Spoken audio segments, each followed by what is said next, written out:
আয়ারল্যান্ডের বিপক্ষে ওয়ানডে সিরিজকে ঘিরে শেষ সময়ের প্রস্তুতি সেরে নিচ্ছে বাংলার বাঘিনীরা। ব্যাটারদের সাথে অনুশীলনে ঘাম ঝরিয়েছেন বোলাররাও। আপাতত লক্ষ্য সবকটি ম্যাচ জিতে পয়েন্ট নিজেদের ঝুলিতে পুরে নেয়ার। শ্রীলঙ্কা আবারও রপ্তানিতে শীর্ষে। আমরা খুব ভালোভাবে জানি যে আমাদের বেশ কিছু পয়েন্ট হচ্ছে কোয়ালিফাই করার জন্য লাগবে, তো সেই চিন্তাটা মাথায় রেখে আসলে আমরা এই সিরিজটাকে খুব গুরুত্বপূর্ণ হিসাবে দেখছি।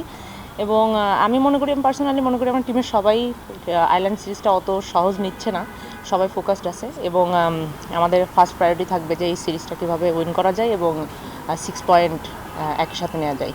দীর্ঘদিন ধরেই একজন লেগ স্পিনারের খোঁজে বাংলাদেশ পুরুষ দল। সেই অপূর্ণতা কিছুটা হলেও কমিয়েছেন রিশাদ হোসেন। গেল টি-20 বিশ্বকাপে 14 উইকেট শিকার করে গড়েছিলেন রেকর্ডও। বিপরীত ছবি যেন নারী দলে। লেগ স্পিনার হিসেবে দলে নিয়মিতই পারফর্ম করে আসছেন ফাহিমা, রাবেয়া, স্বর্ণারা।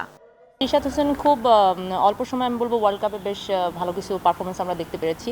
তো আমরা অনেক আগে থেকে আমি মনে করি আমাদের ওমেন্স টিমে বেশ কিছু লেগ স্পিনার অনেক আগে থেকেই বাংলাদেশ ন্যাশনাল মেন্স টিমের থেকেও আমাদের ওমেন্স টিমে হচ্ছে বেশ কিছু লেগ স্পিনার দেখা যায়। নিজেদের লেগ স্পিন গ্রুপ নিয়ে দারুণ আশাবাদী ফাহিমা। তার মতে ভবিষ্যতে টাইগ্রেসদের সামনের দিকে নিয়ে যাবেন এই স্পিন বিভাগী। আমি পার্সোনালি রশিদ খান এবং শেনওয়ানের খুব বেশি ভক্ত। তো আমি বলবো যে আমাদের যে লেগ স্পিন গ্রুপ আছে, আমাদের যে কন্ডিশন সে অনুযায়ী আমি চাইবো যে আমাদের লেগ স্পিন গ্রুপটা লিড আপ করবে। মিরপুরের পিচ নিয়ে বরাবরই শুনতে হয় সমালোচনা। স্পোর্টিং উইকেটে না খেলতে পারার আক্ষেপটাও তাই স্পষ্ট হয়েছে ফাহিমার কথায়।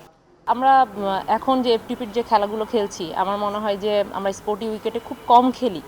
তো সেক্ষেত্রে এখন আমাদের সেদিকে গুরুত্ব দেওয়া হচ্ছে। আমাদের বোর্ড থেকেও আমাদেরকে হয়তোবা ওই ধরনের পিচে খেলে আমাদেরকে অ্যাডাপ্ট করার জন্য তারাও চেষ্টা করছেন এবং এই কারণে হয়তোবা একটু ডিস্টেন্স তৈরি হয়।